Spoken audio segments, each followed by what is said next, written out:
Graças a Deus, amados. Para mim é mais uma alegria, um privilégio estar expondo a palavra do Senhor nessa noite aqui aos irmãos, né? Não existe nada melhor do que fazer isso, ser um instrumento de Deus, embora eu não seja perfeito, porque perfeito só Jesus Cristo, só Deus, então eu não sou perfeito, né?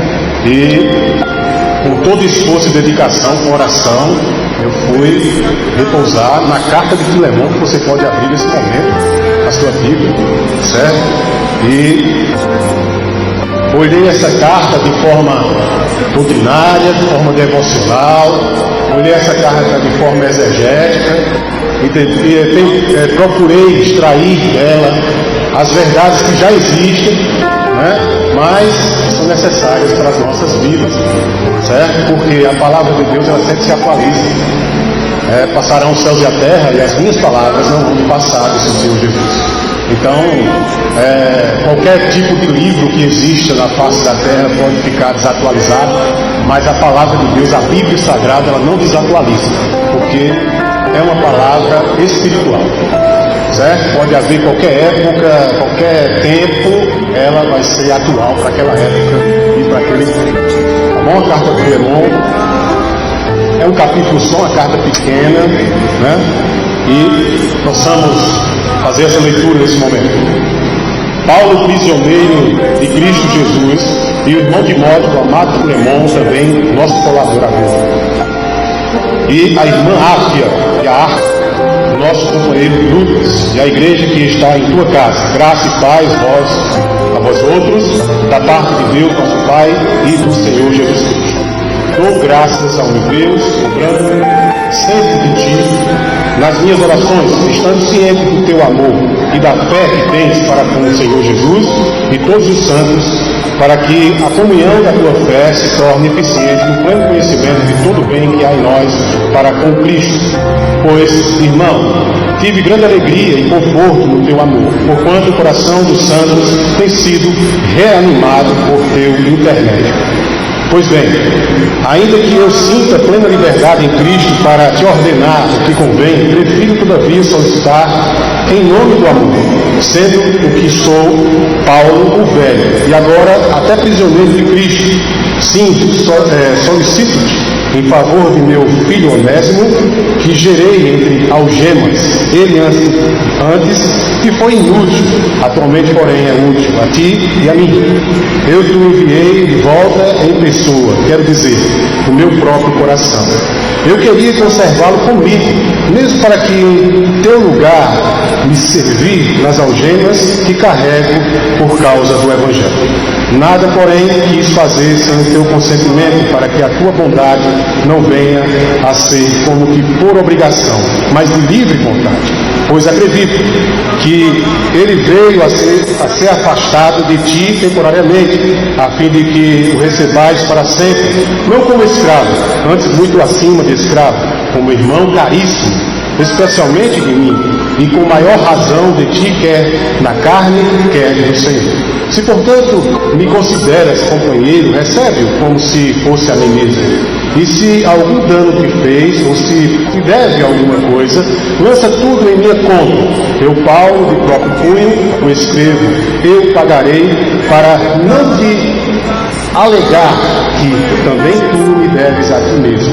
Sim, irmão, que eu receba de ti do Senhor este benefício, reanima-me o coração em Cristo, certo como estou da tua obediência, eu escrevo, sabendo que farás mais do que estou pedindo, e ao mesmo tempo prepara-me também pousada, pois espero que por vossas orações vos serei restituído. Saúdam-te, Epáfras, prisioneiro comigo em Cristo Jesus, Marcos, Aristarco, Demas e Lucas, meus cooperadores. A graça do Senhor Jesus Cristo seja com o vosso espírito. Amém.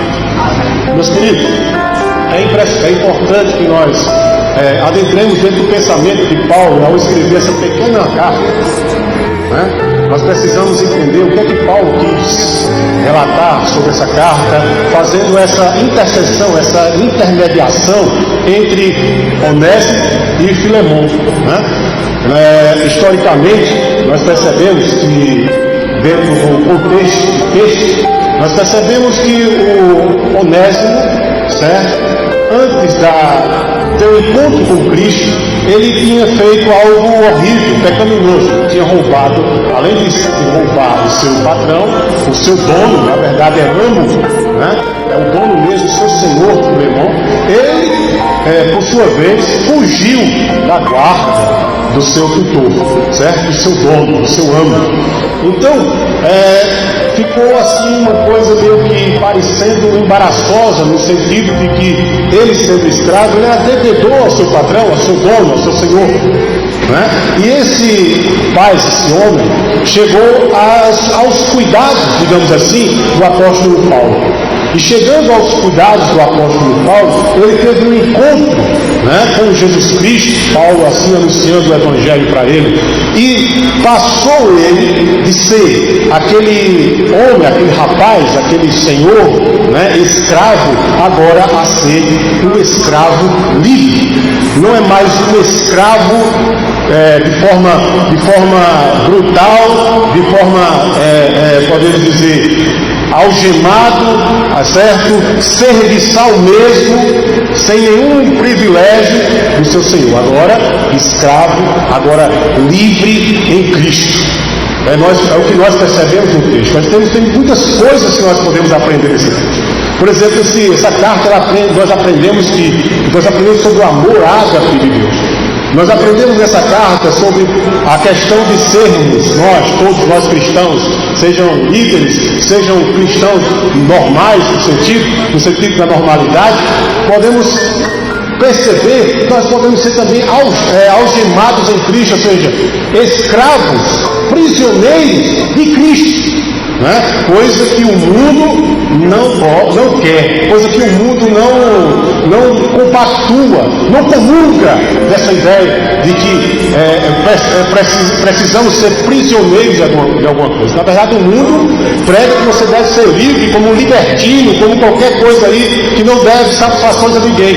E a carta nos ensina que nós devemos a nossa prisão como seres cristãos a Cristo Jesus. E graças a Deus por isso. Isso não me incomoda, meu.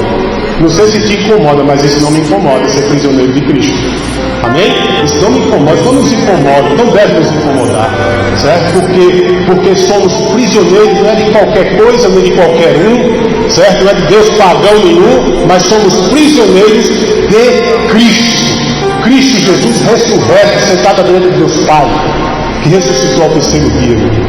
Nós somos esse prisioneiro, esse é um prisioneiro, um escravo, um prisioneiro livre, graças a Deus, tá certo? Dentro desse contexto histórico, certo? Eu também pontuei 5 coisas que nós podemos ver dentro do contexto histórico, como por exemplo, a carta a Filemon nos relata uma relação sem autoritarismo escravagista entre escravos e senhores do mesmo.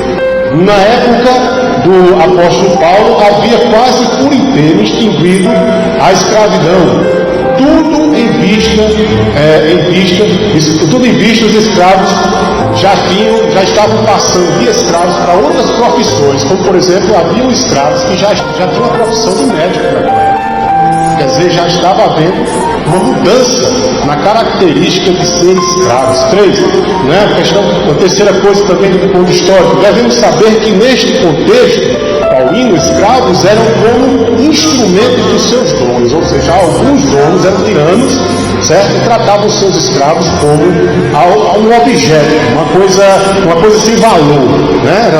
Havia uma tirania, como se os escravos fossem criaturas, certo? A serviço do seu senhor.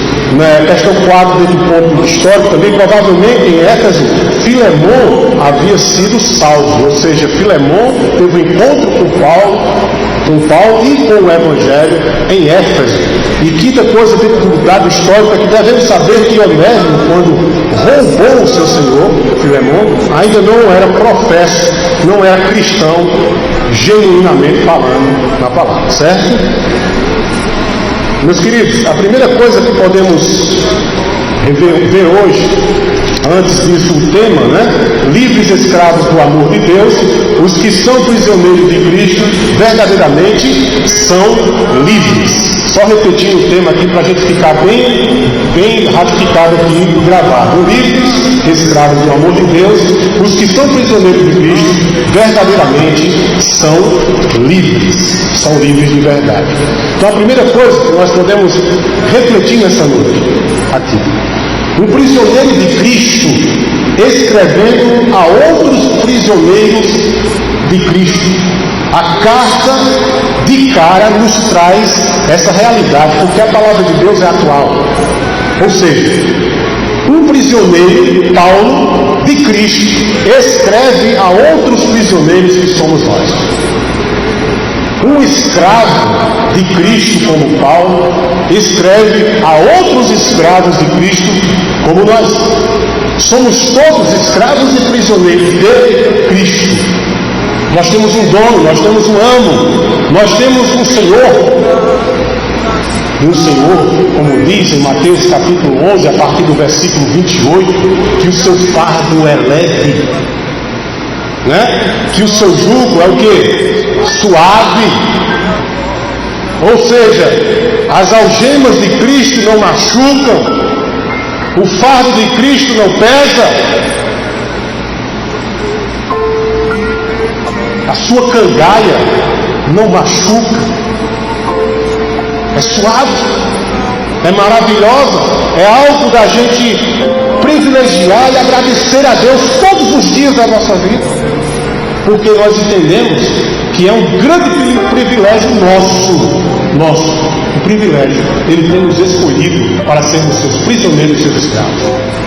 O apóstolo Paulo, ratificando que ele era o prisioneiro de Cristo, se você quiser acompanhar na sua Bíblia, em Efésios 3:1, ele afirma assim: por esta causa eu, Paulo, sou prisioneiro de Cristo Jesus, por amor de vós, gentios. Paulo ratifica aqui, nos traz a memória que ele, no seu ministério, era prisioneiro de Cristo para pregar aos gentios. Também Paulo fala em Efésios 4:1, ratificando seu aprisionamento em Cristo, ele diz: rogo-vos, pois eu, prisioneiro do Senhor, que andeis de modo digno da vocação a que fostes chamados. Também Paulo ratifica que ele é prisioneiro, à vocação da qual Deus o outorgou, o chamou para anunciar o Evangelho. Isso é fantástico, meu irmão. Como seria maravilhoso, meus queridos, como seria maravilhoso, pastor Marcos, presbíteros, como seria maravilhoso, meus irmãos, se nós pegássemos essa consciência de prisioneiro na vocação de Cristo e saíssemos todos pregando e anunciando o Evangelho aos gentios, aos pagãos que estão presos na idolatria e todo tipo de filosofia das quais Deus não há. Como seria fantástica essa questão. Nós precisamos tomar essa consciência, porque nós somos o sal da terra. Nós somos a luz desse mundo. Nós somos agentes do anúncio da graça de Deus. E precisamos entender isso. Nós precisamos anunciar o Evangelho como Paulo, prisioneiro, vocacionado, para anunciar o Evangelho de Cristo. Uma primeira coisa dentro desse ponto, um prisioneiro de Cristo escrevendo a outros prisioneiros, nós podemos aprender o seguinte: primeira coisa, muitas vezes na vida cristã pedimos a Deus sermos livres, libertos, mas veja bem os textos. Paulo afirma ser prisioneiro de Cristo, ou seja, se ser prisioneiro de Cristo somos nós, todos nós. Aí de fato somos livres, mas se somos livres, somos e temos que ser de Cristo. Para ser livre de fato, não devemos achar que é um conceito, uma concepção do mundo e achar que somos livres. O mundo tem seu conceito de liberdade. E acredite, meus irmãos, meus queridos, uma liberdade fajuta, me desculpe o termo nessa noite, uma liberdade que não agrada a Deus e muito menos uma liberdade passageira, uma liberdade que não leva as pessoas à vida eterna, à certeza da vida eterna. Esse é o problema. As pessoas têm esse conceito de liberdade e muitas vezes está entrando dentro da mente dos irmãos, não aqui, claro, não sei a sua vida, mas muitos crentes estão absorvendo o conceito errado de liberdade, de ser livre no mundo, e estão, na verdade, sendo escravos do pecado, como disse Paulo. Não devemos ser escravos do pecado, mas devemos ser escravos de Cristo, da sua graça, do seu amor. Isso é ser verdadeiramente livre. Verdadeiramente livre. Segunda coisa, dentro desse ponto, um prisioneiro em Cristo, seja em cadeias, seja até na morte, é livre. Pois este prisioneiro desfrutará da vida eterna, o paraíso de Deus, para sempre. Para sempre. Quantos cristãos não foram jogados em arenas para serem mortos e não negaram a sua fé? Eram prisioneiros, eram cristãos autênticos, eram cristãos que estavam preparados até na morte, tinham uma consciência, eram livres. Quantos cristãos não foram jogados na arena de Roma, na arena romana, como espetáculo, e sendo ali destruídos por leões, como espetáculos, e não negaram a sua fé? Isso é ser verdadeiramente livre. Ser livre não é uma sensação dentro do ser, dentro da natureza humana, que a pessoa sente em determinado dia, em determinado momento, ou porque escutou uma música. Não! Ser livre é ser de Cristo, meu querido. Minha querida, ser livre é ser do Senhor Jesus Cristo. Não é a sensação momentânea de uma música, de uma frase, de um poema. Não é uma sensação emocional. Ser livre é ser de Cristo. E é isso que Onésimo, agora eu faço um pouco da defesa do Onésimo. Como pródigo, como filho pródigo, ele foge do seu Senhor. Ele foge da aventura de encontrar sensações de ser livre, aquela sensação de liberdade. Não sei ao de certo se Filemão era um tirano, um senhor tirano, maldoso, mas ele queria ser livre. Onésimo queria ser livre. Onésimo queria a liberdade. Jesus disse: conhecereis a verdade, e a verdade vos libertará. João 8,32. Se verdadeiramente o Filho de Deus vos libertar, sereis livres. Se verdadeiramente. Ou seja, o mundo com as suas sensações de liberdade, com essa coisa, de sensações, eles não são livres, porque verdadeiramente ser livre, meu querido e minha querida, meus irmãos, é estar em Cristo, é ser uma nova criatura, é ser refeito pelo oleiro, é ser o barro formado pelas mãos do nosso Mestre Jesus Cristo, nosso Senhor. Lembrando aqui o fato, quando a gente lê, se você quiser acompanhar a sua Bíblia, eu convido você a abrir Lucas, capítulo 23, sobre essa questão da liberdade, do ser livre. 23 versículos de 39 a 43. Olha essa narrativa que Lucas, o Evangelho de Lucas nos traz sobre a questão de ser livre, no contexto dos ladrões, dos malfeitores. Um dos malfeitores crucificados blasfemava contra ele, dizendo: não és tu o Cristo?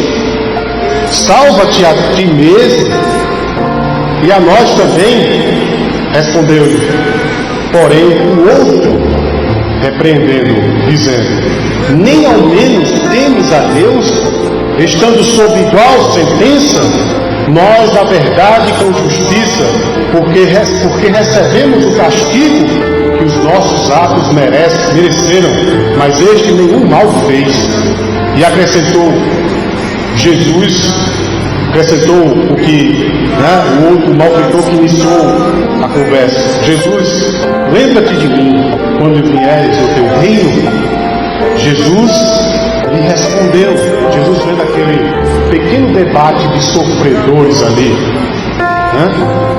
em verdade te digo que hoje estarás comigo no paraíso. Jesus mostra aos dois malfeitores que eles poderiam gozar da verdadeira liberdade em Cristo, de ser realmente um escravo livre. Aqueles homens eram escravos do pecado. Jesus pecado algum tinha. Nenhum pecado havia em Jesus, mas aqueles homens tinham pecados. Aqueles homens mereciam pela lei romana a punição de morte. E um daqueles homens pediu a Jesus a liberdade, pediu a Jesus para ser livre, roubou a Jesus, mestre. É como se ele dissesse assim, traduzindo: olha, não tem mais jeito, daqui é só para a morte mesmo, daqui é só para o inferno. Lembra-te de mim quando entrares no teu reino.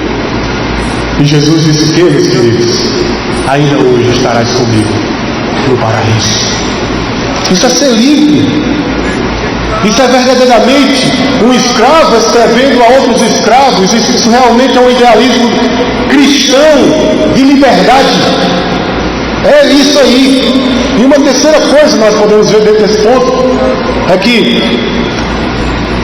aprendemos que um dos prisioneiros entendeu que seria melhor ser prisioneiro de Cristo na eternidade que prisioneiro de Cristo. Perdão, eles entenderam que é melhor ser prisioneiros de Cristo no céu, na vida eterna, do que serem escravos do pecado. Um deles teve esse entendimento. Eu pergunto a você agora de consciência, você que está agora refletindo juntamente comigo aqui, meu querido irmão, devemos todos os dias ou não cultivar essa sensação não, essa verdadeira liberdade de que até morrer e após a morte nós estaremos com Ele para todo sempre. Devemos ser. Devemos cultivar isso a cada dia. Renovar a nossa mente com essa verdade de que todos os dias nós precisamos de Cristo, de que somos prisioneiros nele e que o fator principal disso, a herança disso, o presente disso, o maior de todos, é que estaremos com ele na vida eterna como verdadeiramente prisioneiros livres. Filipenses capítulo 1, versículo 13 e 14, o apóstolo Paulo afirma assim: de maneira que as minhas cadeias em Cristo se tornaram conhecidas de toda a guarda pretoriana e de todos os demais, e a maioria dos irmãos, estimulados no Senhor por minhas algemas, ousam falar com mais ousadia a palavra de Deus. Interessante, eu fico pensando e fazendo uma autocrítica comigo mesmo, nesse pensamento que Paulo colocou, esse texto que Paulo escreveu na carta dos Filipenses. Eu fico pensando o seguinte: se no momento que ficássemos presos, se nós teríamos realmente essa fé genuína, mesmo de grande tribulação, saímos pregando o Evangelho, sabendo que um irmão estava preso por causa de Cristo. É uma coisa para a gente pensar nessa noite. Eu fico pensando, em pleno século XXI, se não correríamos, não negaríamos a fé, não nos acovardaríamos. Eu fico pensando nisso também. Sabendo que os cristãos agora, os líderes, estão sendo pegos, algemados, sendo colocados nas cadeias, sem culpa nenhuma. Como reagiriam os que não são líderes, ou os que estão livres? Continuaríamos pregando o Evangelho ou nos sentiríamos ameaçados e nos acovardaríamos e ficaríamos escondidos? É uma coisa a se pensar.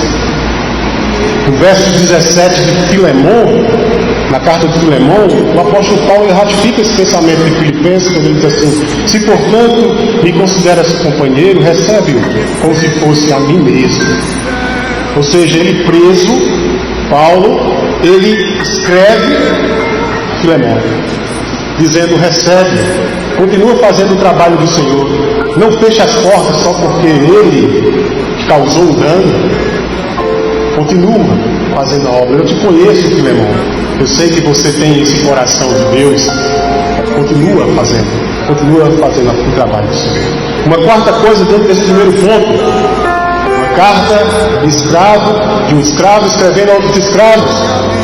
Uma igreja verdadeiramente prisioneira de Cristo é solidária, companheira de lutas, recebe graça e paz de nosso Senhor Jesus Cristo. Versos 2 e 3 de Filemon afirma isso, como nós lemos. Ele diz assim: e a irmã Arquipo, nosso companheiro de lutas, e a igreja que está em tua casa, graça e paz a vós outros, da parte de Deus nosso Pai e do Senhor Jesus Cristo. É interessante que eles, mesmo sabendo das tribulações, do imerecimento de Paulo em receber aquela punição de cadeia, eles estão ali gozando de graça e de paz. Eles estão dando continuidade ao trabalho do Senhor, ao ministério da palavra. Se os irmãos quiserem acompanhar também, vamos abrir aí em Apocalipse, capítulo 3, versículos de 7 a 13, perdão.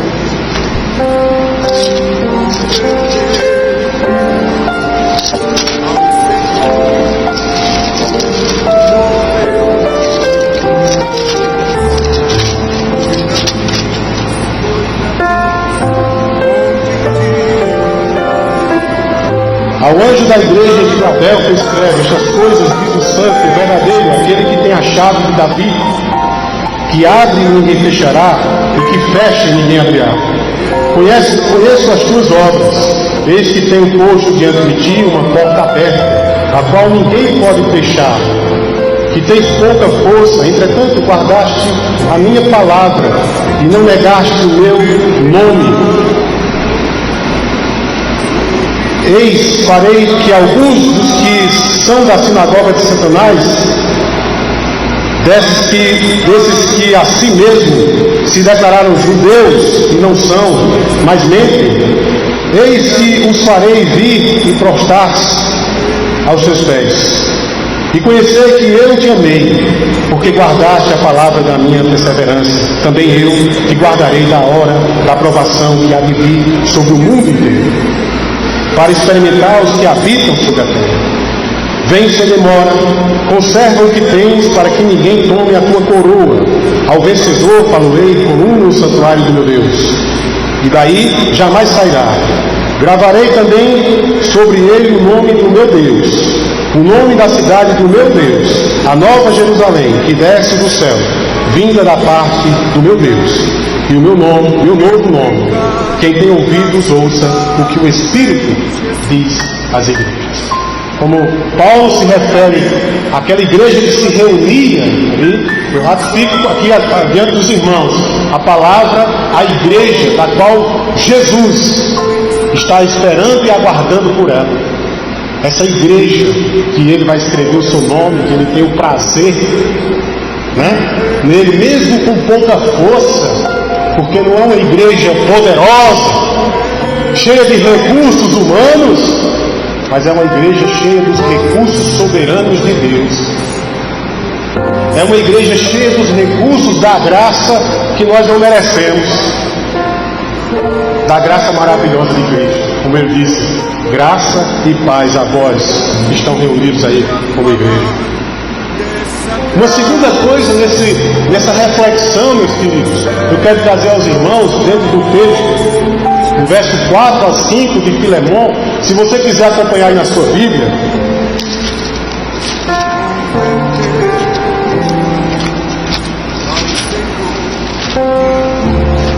ele diz assim: dou graças ao meu Deus, lembrando-me sempre de ti nas minhas orações, estando ciente do teu amor e da fé que tens para com o Senhor Jesus e todos os santos. Ou seja, a segunda coisa que nós podemos perceber nessa noite e aprendermos juntos é que a oração de graças a Deus, o saber do amor e fé que Filemão teve, nos mostra o grande amor de Deus por nós. A oração de graças a Deus, o saber do amor e da fé que Filemão teve, nos mostra o grande amor de Deus. É impressionante como o amor de Deus nos constrange, como o amor de Deus nos deixa envergonhados. Tão grande, e que a sensação que temos é uma sensação que é passageira, claro, a sensação de que nós não merecemos, de fato nós não merecemos, mas Ele nos dá, porque o grande amor dele é fantástico e Ele nos dá esse amor. Então, nós podemos ver a primeira coisa dentro desses dois versos, o amor de continuarmos orando pelos sinceros que têm fé genuína. Ou seja, a carta de Filemão mostra que Paulo, além de orar, também convida aqueles a igreja que teve contato, que tem contato com ele na sua época, ore por ele. E nós devemos estar orando pelos sinceros, pelos que de fato carregam a cruz de Cristo e do Evangelho. Nós devemos estar orando por esses irmãos. Devemos continuar colocando diante de Deus. Isso é uma fé verdadeira e genuína. Uma segunda coisa, nós aprendemos nesses dois versos, 4 e 5 de Filemão, o amor de vermos a comunhão, a fé eficiente no pleno conhecimento de Cristo. Nós percebemos isso também no decorrer do versículo 6, do 4, 5, versículo 6 e versículo 7. Percebemos que o amor, de vermos a comunhão, a fé eficiente no pleno conhecimento de Cristo Jesus, é necessário, irmãos, que possamos estar cultivando a comunhão, a eficiência da comunhão, a eficiência de estar junto no pleno conhecimento, não é de homens, mas é de Cristo. Precisamos estar cultivando isso, lembrando isso, temperando isso nos nossos irmãos e na nossa igreja. Uma terceira coisa nós podemos também ver nesses versos, chegando ao 7, nós podemos ver também o amor, a alegria, o conforto fraterno do braço divino de Cristo, que contagia todos os irmãos. Nós percebemos nos versos 4 ao 7 que o amor contagiante, a alegria de servir a Cristo, mesmo entendendo que o irmão está em dificuldade, este era Paulo, e o outro irmão, que era Onésimo, no constrangimento de ser recebido ou não pelo seu amo. Devemos cultivar a alegria, a comunhão, a eficiência de estar junto, de lembrar, de temperar os irmãos com as lembranças do Evangelho. Como disse 1 Pedro 1,22, o apóstolo Pedro escreve assim: tendo purificado a vossa alma pela vossa obediência à verdade, tendo em vista o amor fraterno, não fingido, amai-vos de coração uns aos outros, ardentemente, sem indiferença, ardentemente, uns aos outros. Amem uns aos outros. E se olharmos para Cristo, perceberemos o amor ardente, de forma que Ele entregou a sua própria vida por cada um de nós. Aleluia por isso. Terceira coisa e última nessa noite, terceiro ponto aqui, terceira coisa e última.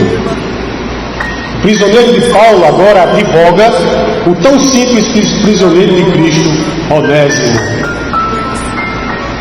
Versos de 8 a 11, se você quiser acompanhar.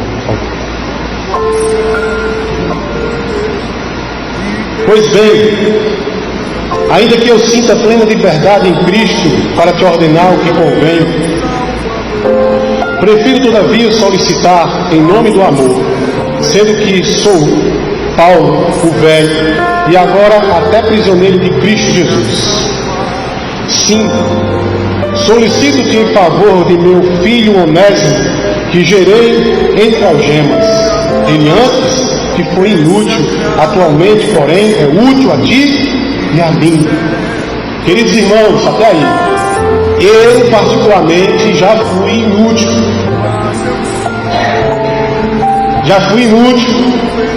Mas Deus, em sua misericórdia e sua graça, pelo seu amor, como diz Paulo aqui, em nome do amor e pelo amor, Deus me deu, segundo a sua misericórdia, uma certa capacitaçãozinha.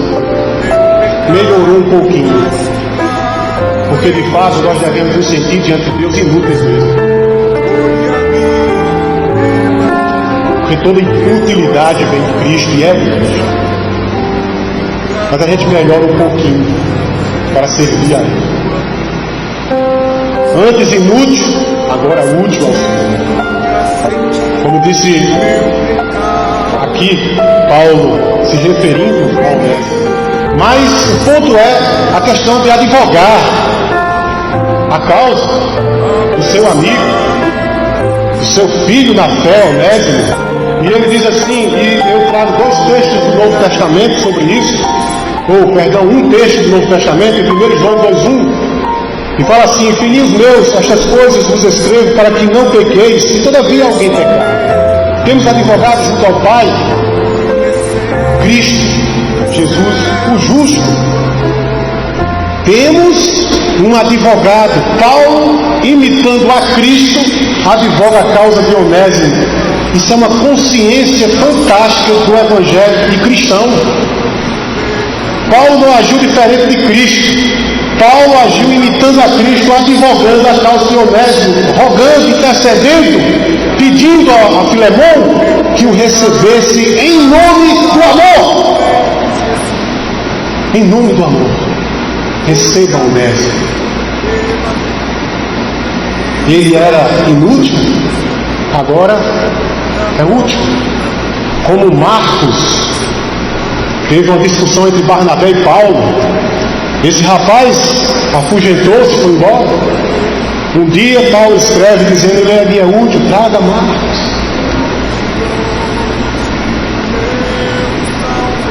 Nós somos, meus irmãos, muitas vezes confrontados pelos valores errados do mundo, tá? Também a nos sentir, podemos dizer, a última rapadura do Nordeste. Nós somos confrontados a ser isso, a última rapadura do engenho do Nordeste, que fica aqui ali, tem Barbalha, ali. A última rapadura. Mas eu quero te dizer, o mundo fala dos valores assim, mas os valores cristãos são assim, meu irmão. Lembre-se disso. Cristo, somente Cristo, o centro e o alto de tudo. É isso, irmão. É isso, irmão. Então a primeira coisa que nós podemos ver nesse terceiro ponto, Paulo advoga a causa de Onésimo, tomando como exemplo Cristo, nosso advogado fiel. Uma segunda coisa, dentro desse ponto, Paulo, a semelhança de Cristo, nos advoga, rogou a Filemão que recebesse mais novo prisioneiro de Cristo, Onésimo, 12-16, acompanha aí na sua Bíblia. Diz assim: eu te envio de volta em pessoa, quero dizer, meu próprio coração, eu quero conservá-lo comigo mesmo para, em teu lugar, me servir nas algemas que carrego, por causa do Evangelho. Nada, porém, quis fazer sem o teu consentimento, para que a tua bondade não venha a ser como que por obrigação, mas livre vontade. Pois acredito que ele veio a ser afastado de ti temporariamente, a fim de que o recebais para sempre, não como escravo, antes muito acima de escravo, como irmão caríssimo, especialmente de mim, e com maior razão de ti, quer na carne, quer no Senhor. Se portanto me consideras como ele, recebe como se fosse a mim mesmo. E se algum dano te fez, ou se te deve alguma coisa, lança tudo em minha conta. Eu, Paulo, de próprio punho o escrevo. Eu pagarei, para não te alegar também tudo. me deves até a ti mesmo. Sim, que eu receba de ti, do Senhor, este benefício, reanindo o coração em Cristo. O amor ardente de Paulo por Onésimo é mostrado nessas palavras. Paulo mostra o seu ardente amor pelo seu discípulo, pelo seu filho na fé.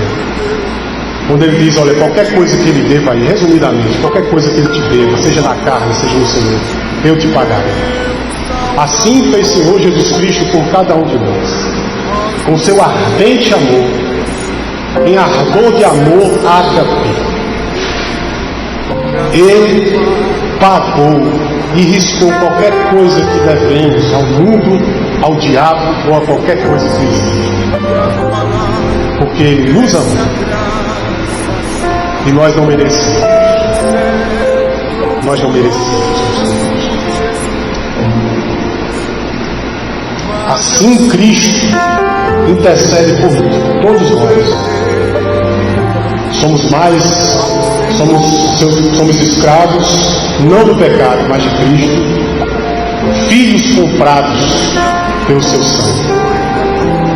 Ao advogar a causa de Onésimo, até sua reputação, Paulo colocou em jogo.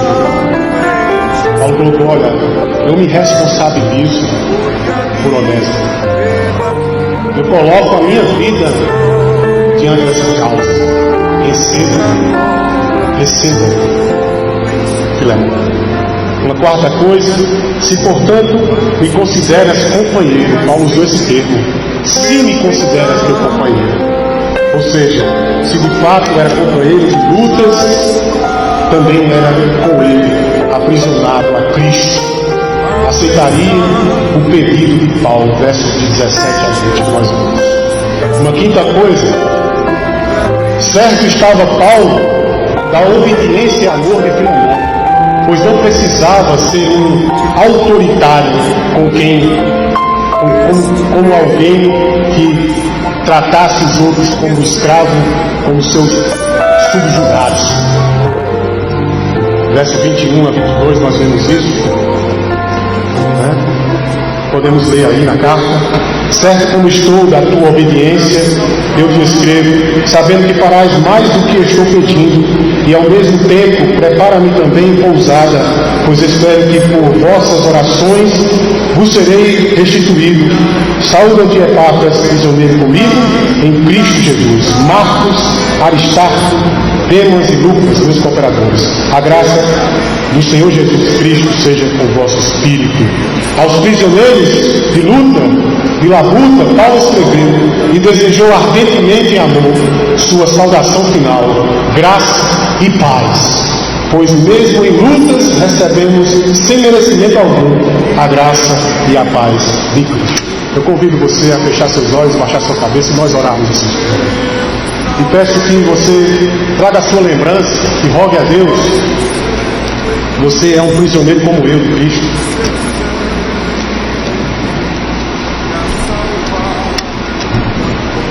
Você suplique no seu lugar, você clama ao Senhor, rogue a Ele.